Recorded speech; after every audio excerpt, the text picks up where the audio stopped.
পার্কে গিয়ে এমন ভাবে ধোয়াবানা করে বিয়ে দিয়ে দেবে বুঝতে পারিনি। চলো এমন ভাবে বললে বুঝতে পারবে না। তাই বুট পায়ে চুড়ি বেরিয়ে গেছি, চশমার জায়গায় হেলমেটটাই নিয়ে নিলাম। হ্যাঁ, এখানে দাঁড়িয়ে থাকতে থাকতে আমার বান্ধবীটা চলে এলো। যাবো আজকে 3 জন বান্ধবী মিলে ঘুরতে। শালা পাম্পের কাছে আসতে না আসতে শালা তেল শেষ হয়ে যায়, কিছু টাকার পেট্রোল লেলি। হ্যাঁ, আমরা রাস্তা জানি না তাই লোকেশন ধরেই যাচ্ছিলাম। হ্যাঁ, অনেকটা দূর বলে এখানে কিছু জিনিস নিয়ে নি। প্রচুর রোদ দিচ্ছে আজকে, রাস্তাটা এতটাই ভালো শালা যেতে যেতে মনে হয় দিন হয়ে যাবে। গাইস, আমার বান্ধবীটা সব দিকে চাইছিল কারণ কোনো দিকে মেয়ে দেখতে পাচ্ছিল না। 10-20 দিন রাইড করার পর চলে এসেছি পার্কে আসতে না আসতে শালা ভিতরে যাবো ভাবছিলাম। ভিতরে যাওয়ার জন্য আমাদেরকে টিকিট কাটতে হবে। 3টা বান্ধবীর টিকিট কেটে নিলাম। আসতে না আসতে এখানে টয়লেট দেখলাম। শালা এখানে এত বড় পুকুর আছে জানতাম না। পার্কে ঢুকতে গেলে আমাদেরকে ওখানে যেতে হবে 3 কিলোমিটার।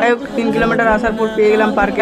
আমাদের সন্ধ্যা হয়ে যাচ্ছিল তাই পার্কের ভিতরে ঢুকতে পারছিলাম না, কারণ আমাদেরকে 2 ঘন্টা যেতে লাগবে বাড়ি। যারা আমার এখন ইনস্টাগ্রাম আইডিতে ফলো করে রাখুনি ফলো করে নাও। হ্যাঁ, ইউটিউব থেকে যারা দেখছো সাবস্ক্রাইব করো। হ্যাঁ, অনেকটা রাস্তা বলে এখানে কিছুটা টাইম দাঁড়িয়ে গেলাম। আর এত সুন্দর রাস্তাটা তোমাদেরকে কি বলবো। হ্যাঁ, বুক ভরা কষ্ট নিয়ে যাচ্ছিলাম যখন একটা দোকান দেখতে পেলাম, তাই এখানে দাঁড়িয়ে গেলাম কিছু জিনিস নিবার জন্য।